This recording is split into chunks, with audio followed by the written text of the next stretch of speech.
The day after I was diagnosed with the pregnancy, my husband died. Before his coffin, my mother-in-law cried until she fainted. My father-in-law fell ill immediately after finishing the funeral. The entire Marquis mansion treated the child in my belly as their only saving grace. Enduring my heartbreak, I brewed some nourishing soup to bring over, only to find myself outside the window, stumbling upon their shocking, deceptive conspiracy. My husband isn't dead at all. He faked his death to sneak away and accompany his pregnant mistress. Lowering my eyes, I caressed my lower abdomen and smiled silently. They were right.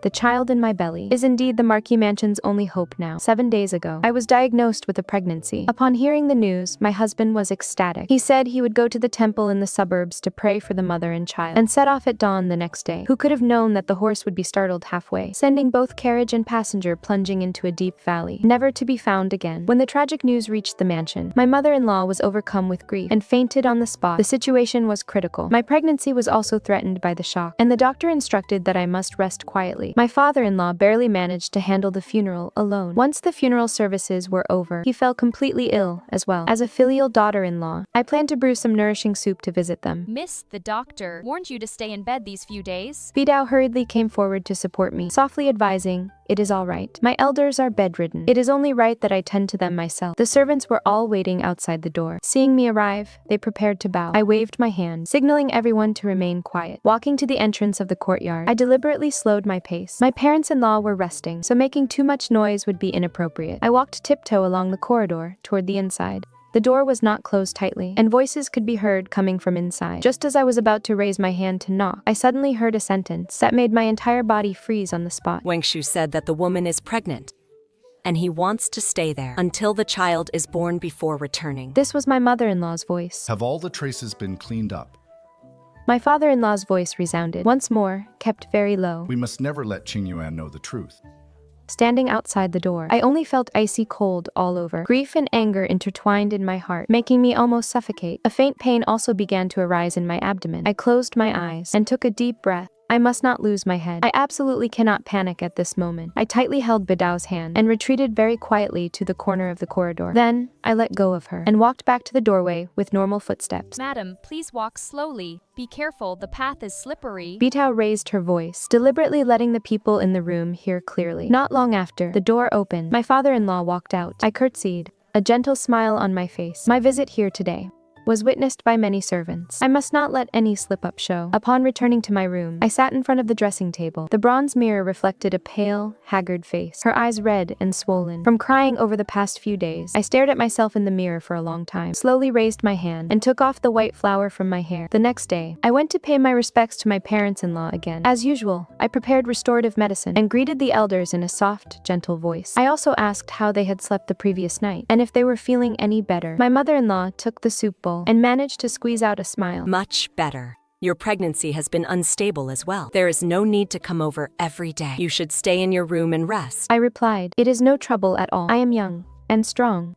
The doctor said as long as I do not worry, I will be fine. It is you two who must take care. The family still relies on you both. These words were extremely thoughtful and considerate. Once they finished drinking the soup, as I was clearing away the bowls and chopsticks, my movement suddenly froze. I lowered my head, and my eyes gradually welled with tears. Qingyuan, My mother-in-law noticed my behavior and asked with concern, is something wrong? I shook my head, putting on a hesitant look, but tears had already spilled over, dripping one by one onto the back of my hand. "Mother." I dabbed at the corners of my eyes with a silk handkerchief, my voice a little hoarse. Wengshu's departure was so sudden. These past few days, I keep dreaming of him. At this point, I paused, as if too overcome with grief to continue speaking. My mother-in-law's eyes also grew moist. She reached out and took my hand. I took a deep breath and continued, "The way he looks in my dreams is so vivid. But when I wake up, there is nothing to hold on to." I bit my lip, as if having summoned immense courage. Before speaking, I would like to ask for a portrait of Wengshu, whether to enshrine in my room, or simply to ease my longing. Saying this, I gave a bitter smile, and looked down at my belly. My voice grew even softer, and let this unborn child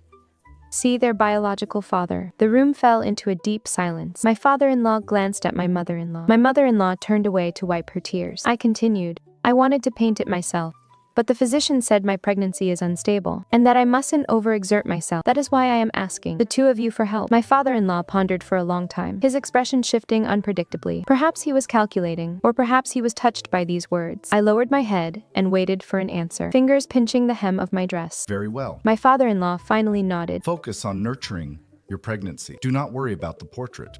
I will have someone send Wengshu's portrait over later. I looked up, offering a grateful yet melancholy smile. Thank you, father. Not long after I returned to my room, the scroll was delivered. I unrolled the portrait, spread it across the table, and studied it for a long time. In the painting, Gu Wengshu wore a light-colored robe. He was handsome, with a gentle smile on his lips, no different from the way he looked in my memory. Even someone who had never met Gu Wengshu could recognize him instantly from this painting. Looking at the man in the painting, I actually dazed out for a moment. Gu Wengshu. Before the imperial family decreed our marriage, he had been the man of dreams for many young ladies in the capital, born of a noble marquisate, blessed with outstanding looks, and having passed the imperial exam at a young age. Everyone praised his limitless future. When the imperial decree for our marriage was handed down, whenever I went out for social gatherings, I would always hear envious, bitter remarks. After we got married, he was gentle to the extreme. I had been married to him for 3 years without bearing a child, yet he never rushed me, nor did he ever say a harsh word. Feeling guilty in my heart, I proactively suggested taking a concubine for him, but he refused that too. With a serious look, he promised me, Qingyuan,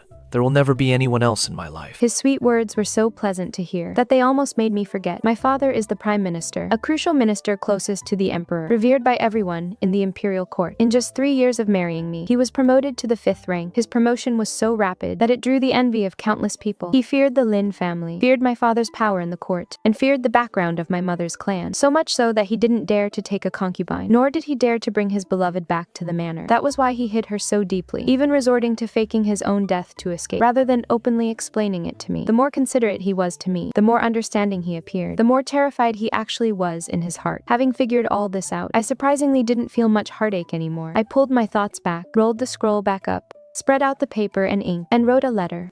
Loloyo. I handed the sealed letter to her.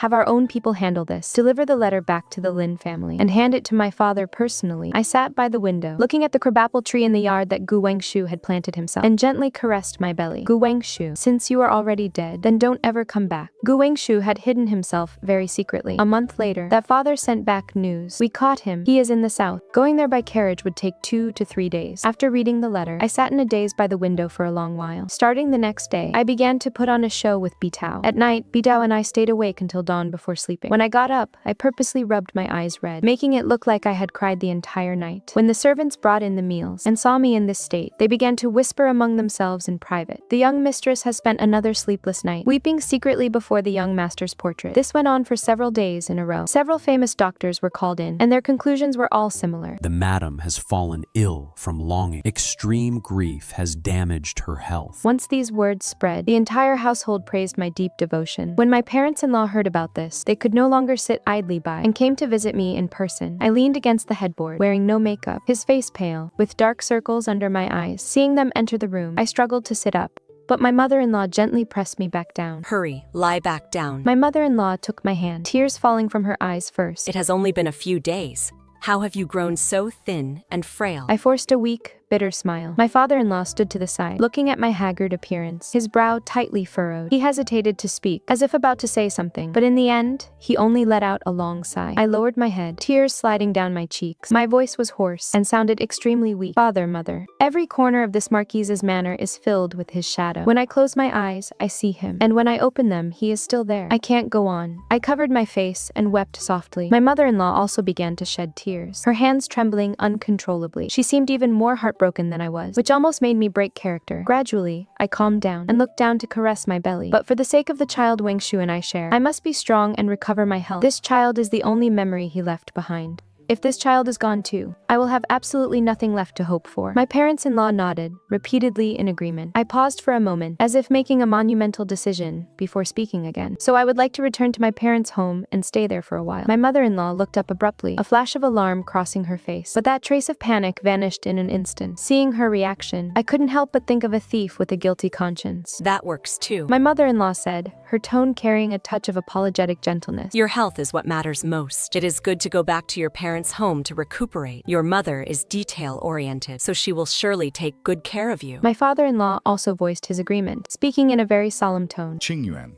just focus on taking care of your health. Don't worry about anything else. The child in your womb is the last hope of our household.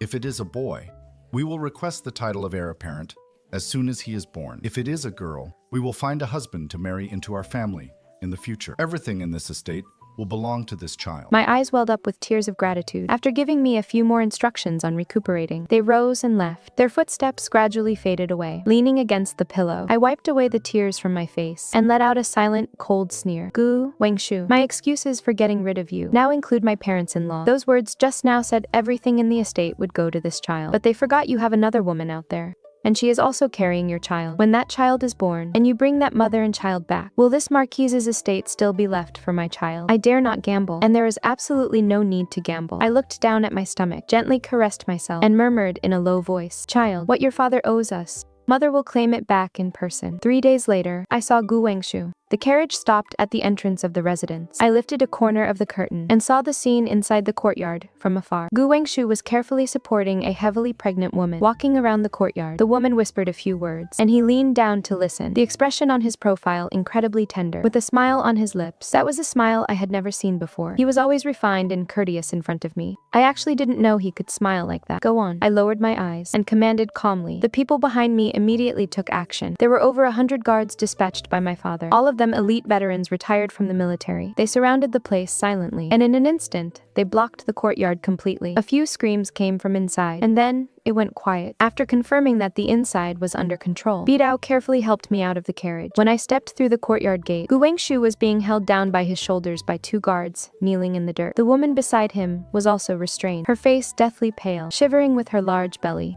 When Gu Wengshu saw me, his eyes were filled with absolute disbelief. That look of seeing a ghost actually pleased me. Dispelling the fatigue from the journey, I slowly curled my lips into a smile. "Husband, it has been a long time." Gu Wengshu's eyes widened in shock. His lips trembled for a moment. Qing Yuan. I had no intention of listening to his explanations. I gave Bitao a subtle nod. Bitao understood immediately. She pulled out a prepared pill from her robe and walked over to the woman. The woman shrank back in terror, but the guards pinned her down firmly. Bitao pinched her chin open, shoved the pill into her mouth, and poured a mouthful of water down her throat, forcing her to swallow it. What are you doing? Gu Wengshu struggled violently, his eyes bloodshot. What did you make Wan eat? Ignoring him, Bidao finished feeding the woman and took out another pill. She stepped in front of Gu Wengshu. Gu Wengshu clenched his teeth tightly, turning his head away, refusing to cooperate. Bitao tried twice without success. Frowning slightly, she skillfully grabbed his chin and gave it a hard shove. With a sharp crack, his jaw was dislocated. Gu Wengshu let out a miserable cry, his mouth hanging wide open, unable to close. A stream of saliva trickled down the corner of his mouth. She stuffed the pill into his mouth and even reached her finger deep inside to make absolutely sure he had swallowed it before letting go. With another sharp crack, she popped his jaw back into place. Gu Wengshu retched on the ground, but he couldn't throw anything up. A servant had already brought a rattan chair from the house and laid out a soft cushion on it. I leaned back against the chair, looking down at him. Gu Wengshu's face turned pale, with the veins bulging on his forehead. His voice was trembling and hoarse. What did you feed us? My eyes were filled with smiles. With a gentle tone, "A lethal poison, of course." I didn't lie. It is indeed poison. I originally planned to just end him with a sword, and then set a fire to burn everything clean and quick, getting rid of future troubles forever. But I still have questions to ask, so I feel more at ease after administering the medicine. The medicine was taken from my father. It takes effect in 2 hours. Before then, he cannot die. Gu Wengshu froze for a moment. Then, his eyes turned blood red, and he suddenly sprang up from the ground, pouncing toward me. You venomous woman. Before he could take even 2 steps, he was pinned back to the ground by the guards, but he still would not give up. Struggling frantically, the look he directed at me was full of hatred, as if he wished he could eat me alive. Looking at him in this state, I gave a cold order: "Break his legs."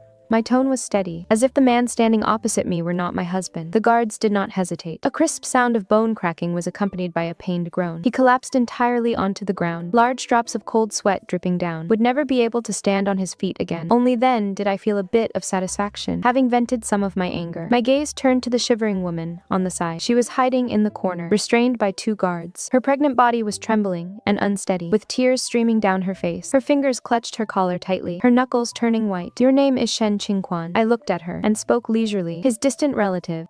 You came to the capital at 15 to seek shelter with the Guyu family. 3 years ago, a marriage was arranged for you, and you married outside the city. But in the 3 years since I married into this family, I have never seen you. Logically, you should have come back to visit during the holidays." These details were found by my father following the clues. That marriage sounded nice on paper, but in truth, it was just a shield found by the Gu family. They gave him money, just to have the man marry her in name only. The man took the money to keep out of trouble, and never showed his face under normal circumstances. While Shen Qingquan was a married woman in name, it was obvious whose woman she actually was. Once a corner of certain matters is exposed, the rest falls right into place. place. As these words were spoken, Shen Qingquan's face grew increasingly pale. She only wept, her tears rolling down like a string of pearls, stealing glances at Gu Wengshu on the ground from time to time, her lips trembling, yet unable to utter a single word. I glanced at her stomach and changed the subject. "Where is your husband?" She froze, averting her eyes in panic and stammering in reply. He went on a long journey. "Is that so?" I smiled slightly, shifting my gaze from her face to Gu Wengshu. "I originally thought your husband was this one here."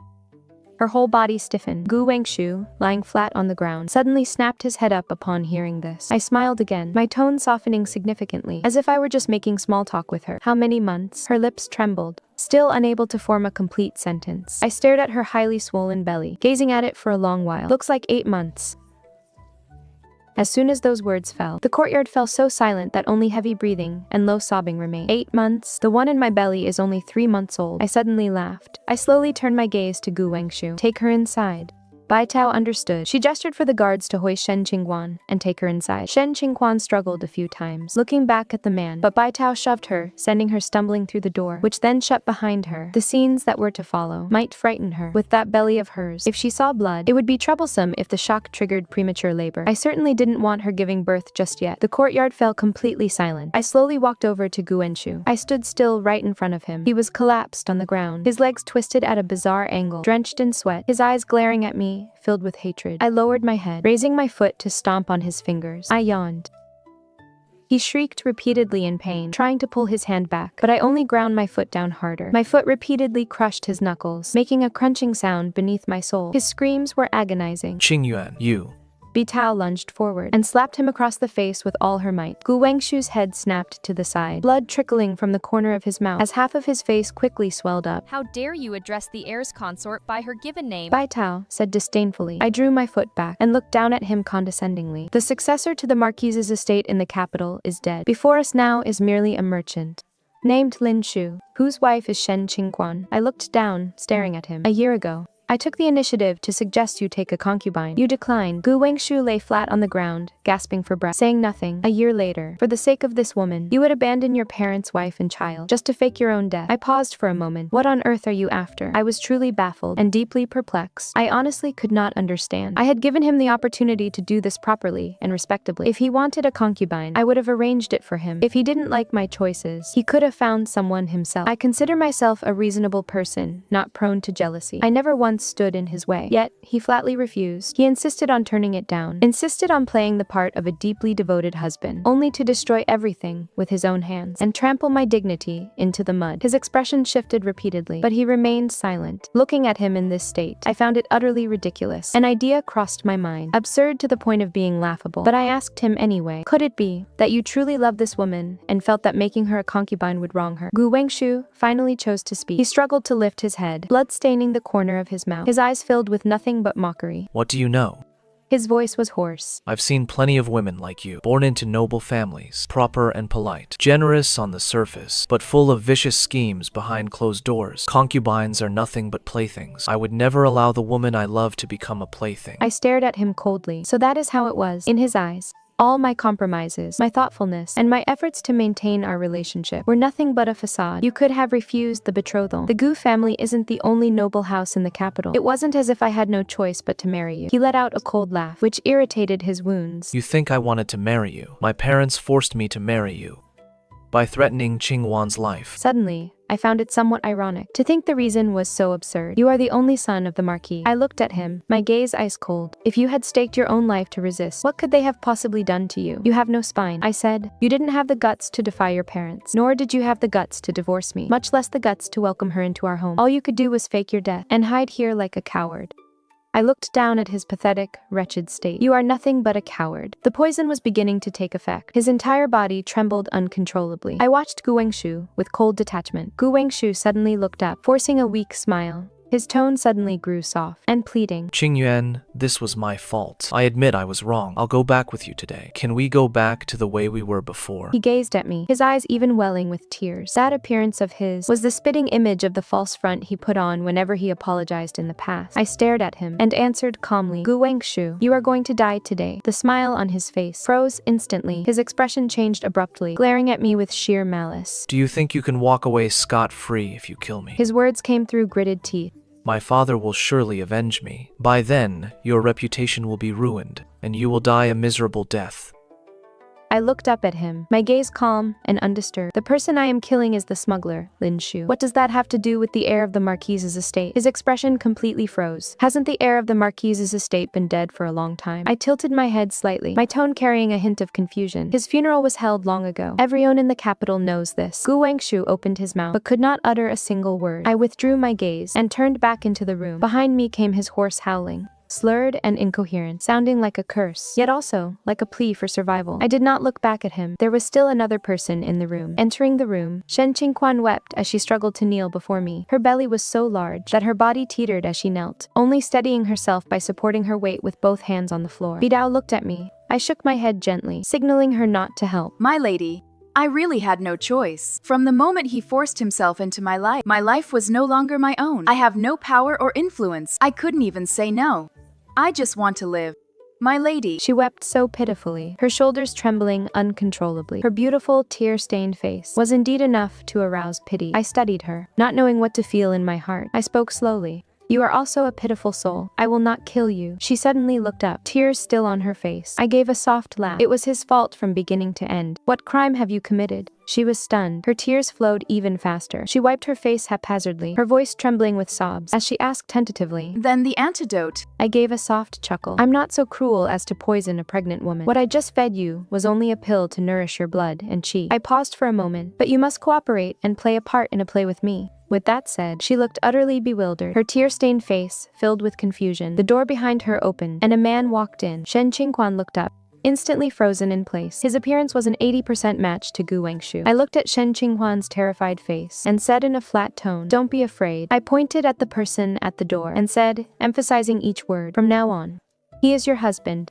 Lin Shu. Understood. Shen Qingquan's gaze darted back and forth between the man and me. I waited patiently. After a long while, she finally nodded her head. Satisfied, I withdrew my gaze and headed out the door. Bitao opened the door for me. As I was about to leave, I glanced back. Lin Shu, with a gentle expression, was reaching out to pull her up from the floor. He lowered his head and whispered something, seemingly trying to comfort her. Shen Qingquan flinched slightly, but ultimately leaned into his embrace and was carefully helped by him to sit on an armchair. It looked no different from the scene I had witnessed this morning. I averted my eyes and stepped out of the room. This man was someone my father had spent a great deal of effort to find. He bore a striking resemblance to Gu Wangshu. With a few minor facial adjustments, he would be the man himself. After all, if news of Gu Wangshu's death were to get out now, my parents-in-law would definitely be suspicious. They knew the truth about his faked death. If they found out their son was truly dead, the first person they would suspect is me. I absolutely cannot take that risk. And straight, I stopped in my tracks. I looked back at the tightly closed door. Gu Wangshu was right about one thing. People like us are best at putting on a show. Shen Qingquan knows too much. The only reason she is allowed to live today is because of the child in her womb. My remaining shred of mercy only ensures that I won't lay a hand on a pregnant woman. We will see after the child is born.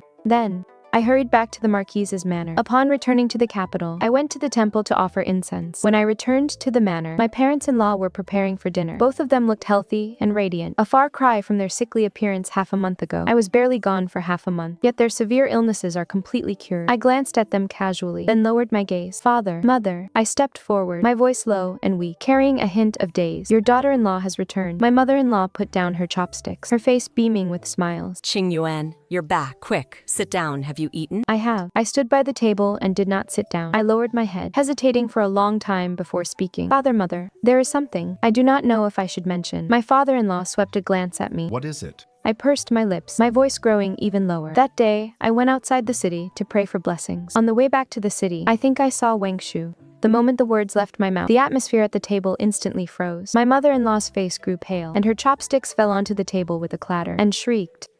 Father-in-law didn't say a word, but his knuckles tightened, keeping my head down, pretending not to notice anything unusual. That day, I lifted the carriage curtain to look outside. I thought I saw a glimpse of him. I said, my voice carrying a sliver of humble hope, mixed with unease. He flashed by on the roadside, and when I looked again, he was gone. I don't know if my eyes were playing tricks on me, or if I deliberately trailed off to leave them in suspense, to keep them guessing. After a moment of silence, my father-in-law cleared his throat, trying hard to keep his voice steady. You must have mistaken him for someone else. Wangshu is already gone. You miss him so much, so everyone looks like him. My mother-in-law quickly chimed in, speaking in a rapid rush. Yes, yes, your eyes must have been playing tricks on you. There are plenty of people in this world who look alike. I hid the cold glint in my eyes, making myself look indignant on the surface. But wasn't his body never found back then? I looked up, her eyes red. Maybe he is still alive.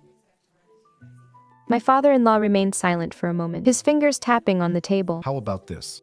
He finally spoke, his tone calm and composed. I'll send some men to search outside the city. No matter what the outcome is, it will at least give us some peace of mind. Go and get some rest first, and don't let your mind wander. After all, you are carrying a child. I agreed to it. After exchanging a few more pleasantries, I took my leave. The wind blew through the corridor, carrying the coolness of early autumn. This setup was to lure them into confirming that Gu Wengshu was still alive. Once their people arrived at the place and saw their son alive and well, living a comfortable life with Shen Qingquan, they would naturally report back that he was safe. Once my parents-in-law were certain their son was fine, they would not have any suspicions. If news of his death came in the future, they would only chalk it up to bad luck and would never associate it with me. All remained peaceful in the Marquise's manner. As the days passed, I kept the elderly couple in mind, sending them nourishing tonics every day. 1 month later, Shen Qingquan gave birth to a son, but the news sent to my parents-in-law stated that she had given birth to a daughter. I had passed this news back through Lin Shu. After reading the letter, my father-in-law remained silent for a long while. My mother-in-law let out a sigh. Wengshu went to all this trouble, only to end up with a girl. My father-in-law gave her a displeased look. She shook her head, her tone carrying an undeniable hint of disdain. A daughter is better. When the time comes, we can say Wengshu was saved by this woman. Having a daughter poses no threat to Qingyuan, so the Lin family won't have anything to complain about. My mother-in-law sighed again, as if reminiscing about something. Wengshu wrote that he is doing well and will return when the child is 2 years old, but I wonder how his life over there really is. My father-in-law let out a cold snort. For the sake of his messy affairs, how many men have we deployed? We risked offending the Prime Minister just to keep this secret for him. Has it been easy for us? Instead of worrying about him, you had better keep a close eye on Qingyuan's pregnancy. If it is a boy, the Marquis mansion will finally have an heir. These words were relayed to me verbatim by my people. At that moment, I was sitting at my desk writing a letter, instructing Lin Shu to carry out the baby swap and send the baby boy away. Shen Qingquan, due to her severe illness, passed away while I was in labor. Lin Shu, deeply devoted to his wife, naturally chose to follow her in death. After sealing the letter, I had Bidao send it out. The days passed by peacefully. My mother-in-law often came over to sit with me and keep me company, often staying for the entire afternoon. Your father-in-law and I have already chosen names. Once, she held my hand, smiling warmly. If it is a boy, he will be named Zhaiheng. If it is a girl, she will be named Juwei. I lowered my head submissively and said softly, I will leave everything to your decision, mother. Every time she left, she would send over many nice things, doing so very frequently, almost as a form of compensation. I understand, but I pretended to know nothing, meekly expressing my gratitude each time. On the day I gave birth, the midwives were all sent from the Lin family. My father had arranged everything meticulously. There was not a single outsider. I was in labor for a day and a night, and suffered immensely, before I finally heard a cry. My lady, it is a daughter. Bitao brought the baby over, her voice filled with joy. I took my daughter, and looking at her tiny face, tears streamed down my face uncontrollably. Once everything was cleaned up, I held my daughter and gently rocked her. Bitao approached and reported in a low voice. After the Marquis read the letter, he left for the south overnight. I nodded and asked no further questions. 7 days later, my father-in-law returned. He looked haggard and his hair had turned mostly gray. In the evening, the news of my mother-in-law's stroke spread throughout the entire household. The next day, supporting my weak body, I went to the main house assisted by Bitao. My father-in-law was hunched over, looking as if he had aged 10 years. My mother-in-law lay half paralyzed in bed, completely motionless, staring blankly at the top of the bed canopy. Both of their faces looked incredibly grim. Seeing me arrive, my father-in-law nodded. My mother-in-law did not even look at me. To be exact, she no longer had the strength to look at anyone. I feigned worry. I asked about her condition and instructed the servants to tend to her with extra care. This is exactly how people should react when they lose a son. Not long after, my father-in-law submitted a memorial to the emperor. He wrote a petition requesting a noble title. The memorial read, The Marquis's estate has no successor, as the heir passed away early. Fortunately, my daughter-in-law gave birth to a daughter, who was their last remaining bloodline, begging the emperor to show mercy and bestow upon her the title of Commandery Princess. To honor the family's generations of loyal service. This was a very wise move by my father-in-law. With the Marquis mansion left without an heir, the title would inevitably be revoked. This was bound to happen. Rather than waiting around for it to be revoked, it is better to take the initiative to make peace, in exchange for the title of Commandery Princess, while also pleasing the Lin family, and pleased me as well. Once the memorial was submitted, the emperor approved it quickly. The day the news arrived, my father-in-law stayed in his study for a long time. Not long after, his health collapsed, and he passed away 6 months later. I organized the funeral. With no men left in the Marquise's household, I knelt before the altar, holding my child. Seeing this sight, those who came to pay their respects could not help but sigh. Such a picture would break anyone's heart. No one knew that I had planned all of this. After my father-in-law passed away, my mother-in-law's illness worsened. She was already bedridden, and losing her husband broke her completely. She lay in bed all day, never speaking to anyone. After the new year, my mother-in-law passed away. I organized yet another funeral. At the gates of the Marquise's manor, lanterns were hung and taken down and hung again. When the funeral ended, it was the height of autumn. I stood in the corridor, watching my daughter in the courtyard. Bidao crouched on the ground, coaxing her to walk, taking short steps with her little legs. She threw herself into Bidao's arms. With a crisp laugh, I looked at her, my heart filled with tenderness. The title of Commandery Princess Zhao Zhao is the best future I could secure for you. With this status, you will have something to rely on for the rest of your life. No matter how much I sacrificed, it was worth it. Ruer. I reached out my hands and called her. Come to mother. Hearing my voice, he turned his head, opened her little mouth showing her newly grown teeth, and called out in a babyish voice. Mother.